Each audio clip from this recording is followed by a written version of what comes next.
Aloha Headsets, it's your boy Frank here, and it's time for another review.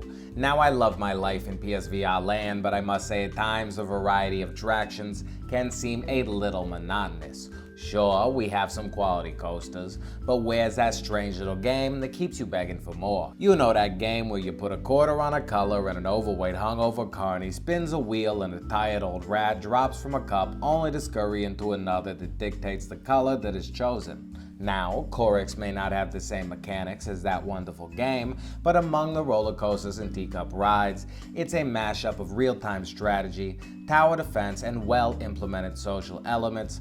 Find it a nice little home in my personal theme park.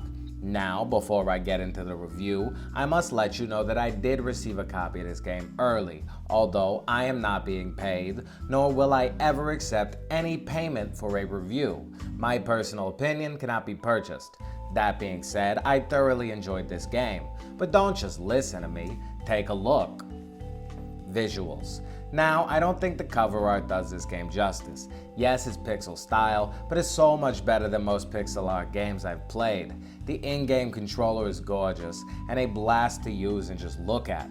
The spaced out environments create a beautiful stage for the gameplay, and the actual game table is perfect. The pieces move around like they're alive, and the physics when they get destroyed are correct, which makes the gameplay really fun just to watch. My favorite thing to do, but what keeps getting my base destroyed, is watching the little spaceships fly around, and don't even get me started on how cool the nuke is. Now, I play on the Pro, but Mark from Stellar VR assured me that the only real difference is the subtle shadows that appear on the game pieces. So, this game will look sleek no matter which PS4 you're on.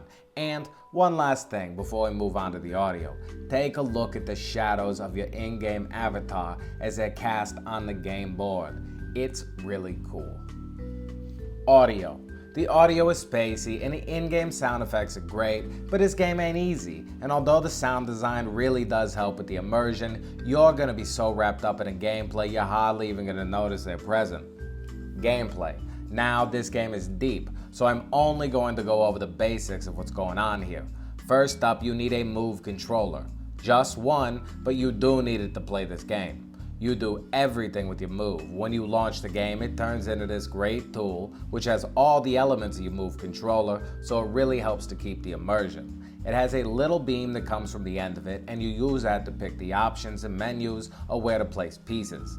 Each game starts up on a blank board with any number of enemy bases. You must place your base, and then the match begins with an end goal of destroying the enemy base. Now, by pressing the various buttons on your Move, you can pull up wheels with anything from workers to nukes. The catch is, you must use energy to purchase them, and the T button to select them. At the beginning of the match, you start with 100 energy and must build workers to collect more energy and return it to your base. As your energy grows, you must balance between creating more workers, building up defenses, and starting an offense. You can also move around the board by holding down the Move button. Things may start simple, but within no time the entire board is erupting with activity, and that is, on the most basic level, what to do. Now, the game offers 3 different modes. Campaign, where you alone play through 8 levels to unlock the mysteries of the game. Now, 8 levels may not seem like much, but I promise you after your first time through, you'll rethink that statement. Playing your way through the entire campaign is no easy task, and pair that with an easy, medium, and hard mode, and you have hours upon hours of content on your hands. My advice, if you really want to get better at Korix, play your way through the entire campaign to understand the subtle nuances of the gameplay. Otherwise, you're gonna get killed in multiplayer. On top of the campaign, there is also a skirmish mode, but this is really more of a way to replay your favorite parts of the campaign without having to go back through the whole thing once again. Great for practice, but the real glory lies in the multiplayer, which works wonderfully. Now, there are some nice customization options in regard to multiplayer. Not only can you control what pieces each player can build, but you can set the difficulty of the AI or turn it off completely, and pick which board to use. Each match can be played with up to 3 other players, and you have the choice of playing in co-op or versus mode. both of which offer completely different gameplay, and due to the randomness of everything, every match is completely different, and on harder levels it nearly feels like a chess match.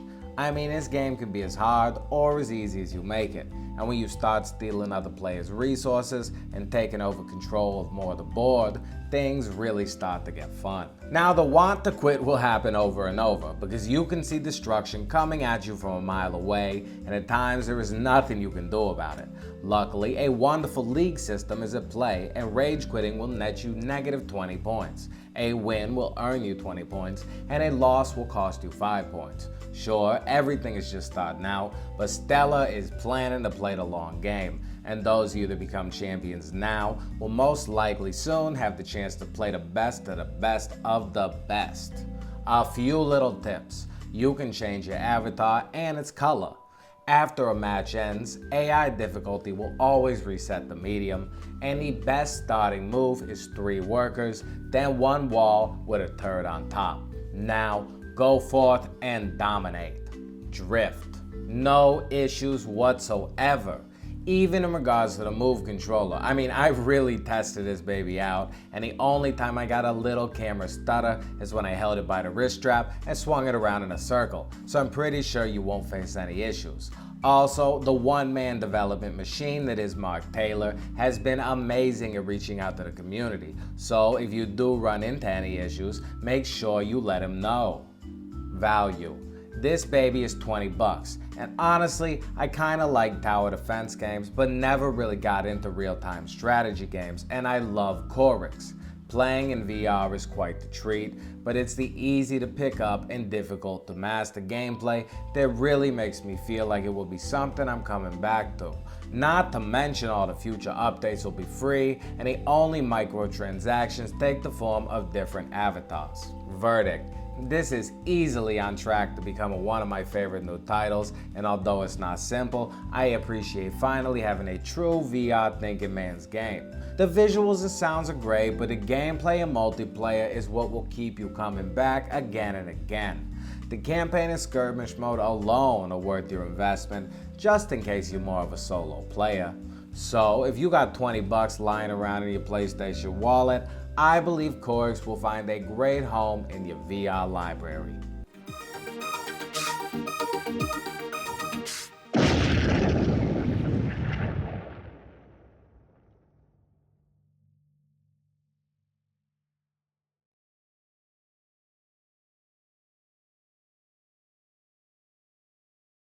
That's it for this one. Thank you for coming out. If you enjoyed it, if you wanna, hit that thumbs up button. And most importantly, if you wanna stay up to date on everything PlayStation VR in your dumb and this ugly mug, friggin' subscribe! I mean, come on!